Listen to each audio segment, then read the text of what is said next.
नमस्कार, आइमा मीडिया में आपका स्वागत है।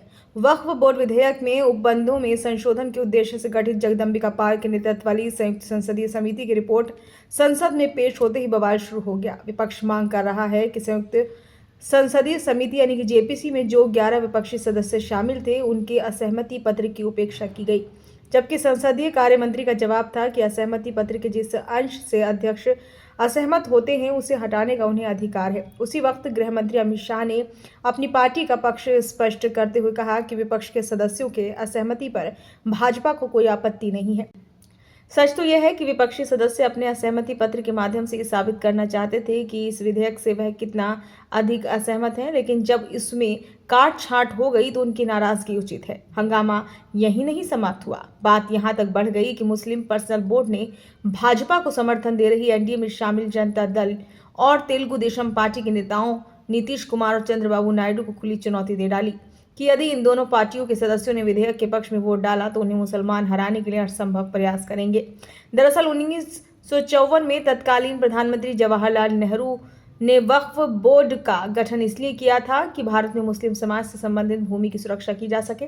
वक्फ बोर्ड का भारत में बनने से पंडित नेहरू मुस्लिम समाज में बहुत लोकप्रिय बन गए। कई बार मुस्लिम नेताओं की सलाह पर इसमें बदलाव भी किया गया, किंतु 1995 में तत्कालीन नरसिम्हा राव सरकार ने वक्फ बोर्ड की संपत्तियों की सुरक्षा के लिए जो कानून बनाया उसमें धारा 40 को इतना शक्तिशाली बना दिया कि संस्था जिस जमीन को अपनी बता दे उसी पर उसी का अधिकार माना जाएगा।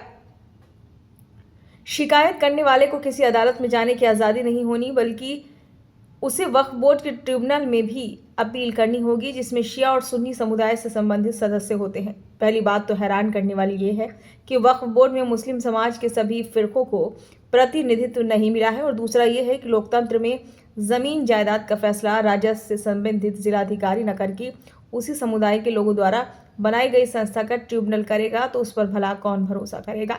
मौजूदा विधायक वक्फ बोर्ड अधिनियम 2013 में व्यापक संशोधन के उद्देश्य से लोकसभा में पेश किया गया है। असल में वक्फ बोर्ड ने तमाम ऐसी संपत्तियां पर दावा कर दिया कि कानून की गंभीरता पर सवाल या निशान लगा लिया।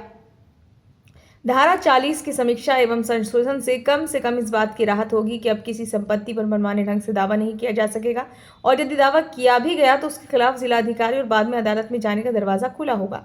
मौजूदा प्रस्तावित कानून में अब मात्र 2 ही फिरकों के मुस्लिम पुरुष सदस्य नहीं होंगे। अब इसमें सभी यानी कि 72 फिरकों के सदस्य चुने जाएंगे। अब मुस्लिम महिलाएं तथा गैर मुस्लिम भी सदस्य बन सकेंगे। इसका मतलब यह है कि अब वक्फ पर मात्र कुछ लोगों के एक अधिकार को समाप्त एवं सीमित करने के लिए जो विधेयक संसद में लाने की तैयारी है उससे संबंधित संयुक्त संसदीय समिति की रिपोर्ट पर राजनीतिक उठापटक चल रही है, लेकिन लगता नहीं कि सरकार की समर्थक पार्टियां इस मुद्दे पर मोदी सरकार का विरोध करेंगी, क्योंकि उन्हें इस बात की उम्मीद है कि मौजूदा वक्फ बोर्ड के स्वरूप से आम मुसलमानों की राय बटी है। मुसलमानों का बड़ा वर्ग मानता है कि इस संस्था पर कुछ अभिजात्य वर्ग का आधिपत्य है। ऐसे में ये पार्टियां चुप्पी साधने में ही भलाई समझेंगी। बहरहाल अभी तो जेपीसी की रिपोर्ट को विधेयक में शामिल करना या ना करना सरकार के फैसले पर निर्भर करता है, किंतु इतना तो तय है कि विधेयक जिस भी रूप में पेश हो, मौजूदा वक्फ बोर्ड का स्वरूप बदलना तय है। ये वीडियो आपको कैसा लगा? अच्छा लगा हो तो लाइक करें, कमेंट बॉक्स में अपने सुझाव दें। चैनल को अभी तक आपने सब्सक्राइब नहीं किया है तो जरूर कर लें।